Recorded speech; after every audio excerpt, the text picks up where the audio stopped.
Part 2, The Plague Demon. I shall never forget that hideous summer 16 years ago, when, like a noxious efreet from the halls of Eblis, typhoid stalked leeringly through Orcam. It is by that satanic scourge that most recall the year, for truly terror brooded with bat wings over the piles of coffins in the tombs of Christ Church Cemetery.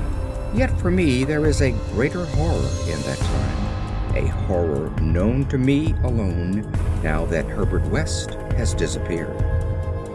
West and I were doing postgraduate work in summer classes at the medical school at Miskatonic University, and my friend had attained a wide notoriety because of his experiments leading toward the revivification of the dead. After the scientific slaughter of uncounted small animals, the freakish work had ostensibly stopped by order of our skeptical dean, Dr. Alan Halsey, though West had continued to perform certain secret tests in his dingy boarding house room, and had on one terrible and unforgettable occasion taken a human body from its grave in the Potter's Field to a deserted farmhouse beyond Meadow Hill. I was with him on that odious occasion, and saw him inject into the still veins the elixir which he thought would, to some extent, restore life's chemical and physical processes. It had ended horribly, in a delirium of fear which we gradually came to attribute to our own overwrought nerves, and West had never afterward been able to shake off a maddening sensation of being haunted and hunted. The body had not been quite fresh enough. It is obvious that to restore normal mental attributes, a body must be very fresh indeed, and the burning of the old house had prevented us from burying the thing. It would have been better if we could have known it was underground.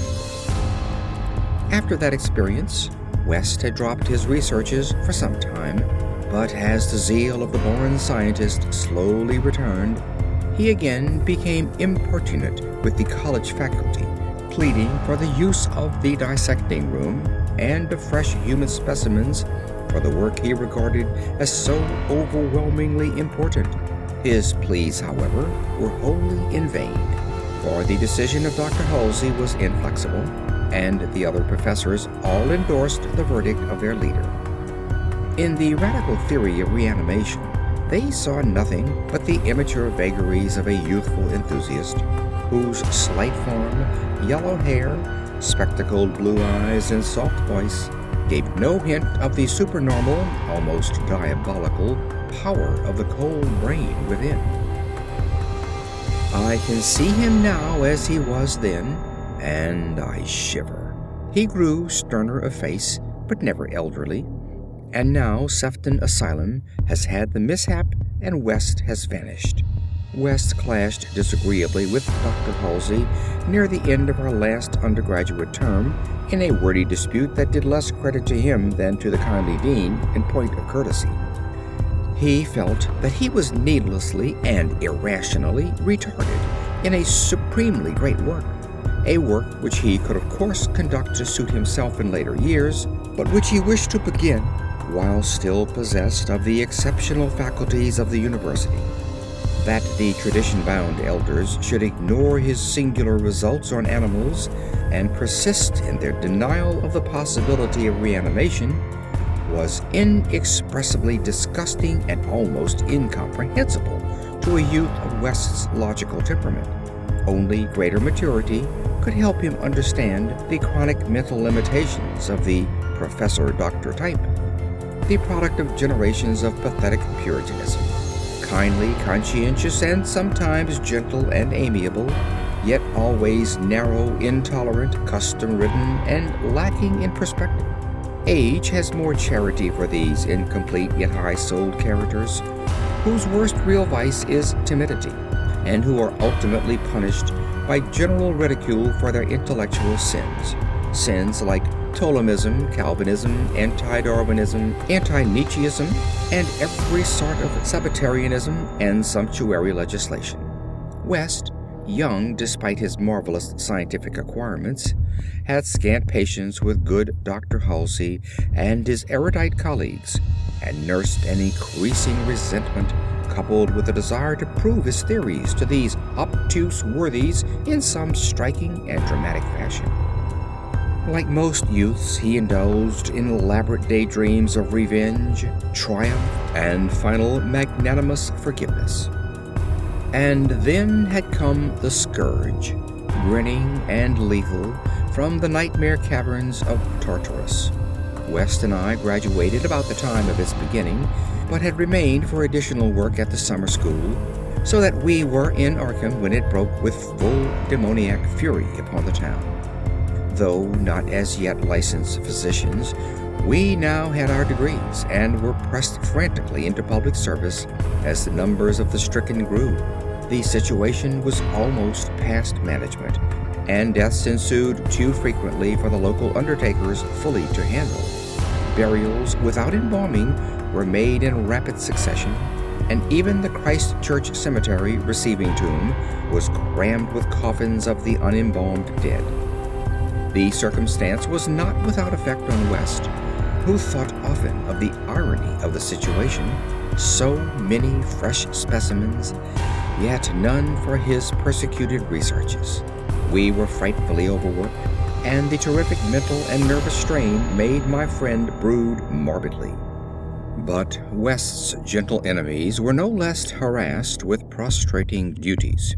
College had all but closed, and every doctor of the medical faculty was helping to fight the typhoid plague. Dr. Halsey, in particular, had distinguished himself in sacrificing service, applying his extreme skill with wholehearted energy to cases which many others shunned because of danger or apparent hopelessness. Before a month was over, the fearless dean had become a popular hero, though he seemed unconscious of his fame as he struggled to keep from collapsing with physical fatigue and nervous exhaustion. West could not withhold admiration of the fortitude of his foe, but because of this was even more determined to prove to him the truth of his amazing doctrines. Taking advantage of the disorganization of both college work and municipal health regulations, he managed to get a recently deceased body smuggled into the university dissecting room one night, and, in my presence, injected a new modification of his solution. The thing actually opened its eyes, but only stared at the ceiling with a look of soul-petrifying horror before collapsing into an inertness from which nothing could rouse it. West said it was not fresh enough. The hot summer air does not favor corpses. That time we were almost caught before we incinerated the thing, and West doubted the advisability of repeating his daring misuse of the college laboratory. The peak of the epidemic was reached in August. West and I were almost dead, and Dr. Halsey did die on the 14th. The students all attended the hasty funeral on the 15th and brought an impressive wreath, though the latter was quite overshadowed by the tributes sent by wealthy Arkham citizens and by the municipality itself. It was almost a public affair, for the dean had surely been a public benefactor. After the entombment, we were all somewhat depressed and spent the afternoon at the bar of the commercial house, where West, though shaken by the death of his chief opponent, chilled the rest of us with references to his notorious theories. Most of the students went home or to various duties as the evening advanced, but West persuaded me to aid him in making a night of it. West's landlady saw us arrive at his room about 2 a.m, with a third man between us, and told her husband that we had all evidently dined and wined rather well. Apparently, this acidulous matron was right, for about 3 a.m., the whole house was aroused by cries coming from West's room, where, when they broke down the door, they found the two of us unconscious on the blood-stained carpet, beaten, scratched, and mauled, and with the broken remnants of West's bottles and instruments around us. Only an open window told what had become of our assailant, and many wondered how he himself had fared after the terrific leap from the second story to the lawn, which he must have made. There were some strange garments in the room, but West, upon regaining consciousness, said they did not belong to the stranger, but were specimens collected for bacteriological analysis in the course of investigations on the transmission of germ diseases. He ordered them burnt as soon as possible in the capacious fireplace. To the police, we both declared ignorance of our late companion's identity. He was, West nervously said, a congenial stranger whom we had met at some downtown bar of uncertain location. We had all been rather jovial, and West and I did not wish to have our pugnacious companion hunted down. That same night saw the beginning of the second Arkham horror, the horror that to me eclipsed the plague itself. Christ Church Cemetery was the scene of a terrible killing, a watchman having been clawed to death in a manner not only too hideous for description, but raising a doubt as to the human agency of the deed. The victim had been seen alive considerably after midnight. The dawn revealed the unutterable thing. The manager of a circus at the neighboring town of Bolton was questioned, but he swore that no beast had at any time escaped from its cage. Those who found the body noted a trail of blood leading to the receiving tomb, where a small pool of red lay on the concrete just outside the gate. A fainter trail led away toward the woods, but it soon gave out. The next night, devils danced on the roofs of Arkham, and unnatural madness howled in the wind. Through the fevered town had crept a curse which some said was greater than the plague, and which some whispered was the embodied demon soul of the plague itself. 8 houses were entered by a nameless thing, which strewed red death in its wake. In all, 17 maimed and shapeless remnants of bodies were left behind by the voiceless, sadistic monster that crept abroad. A few persons had half seen it in the dark, and said that it was white and like a malformed ape or anthropomorphic fiend. It had not left behind quite all that it had attacked, for sometimes it had been hungry. The number it had killed was 14. 3 of the bodies had been in stricken homes and had not been alive. On the 3rd night, frantic bands of searchers, led by the police, captured it in a house on Crane Street near the Miskatonic campus. They had organized the quest with care, keeping in touch by means of volunteer telephone stations, and when someone in the college district had reported hearing a scratching at a shuttered window, the net was quickly spread. On account of the general alarm and precautions, there were only 2 more victims, and the capture was effected without major casualties.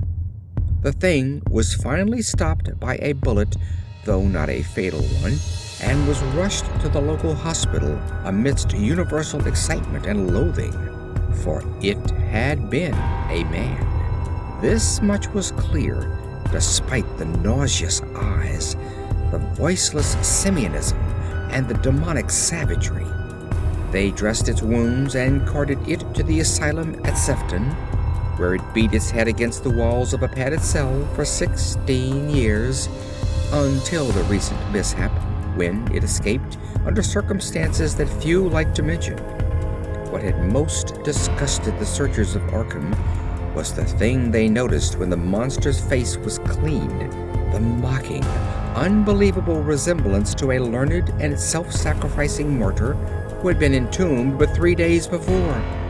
The late Dr. Allen Halsey, public benefactor and dean of the medical school of Miskatonic University. To the vanished Herbert West and to me, the disgust and horror were supreme. I shudder tonight as I think of it, shudder even more than I did that morning when West muttered through his bandages, "Damn it, it wasn't quite fresh enough." End of Part 2.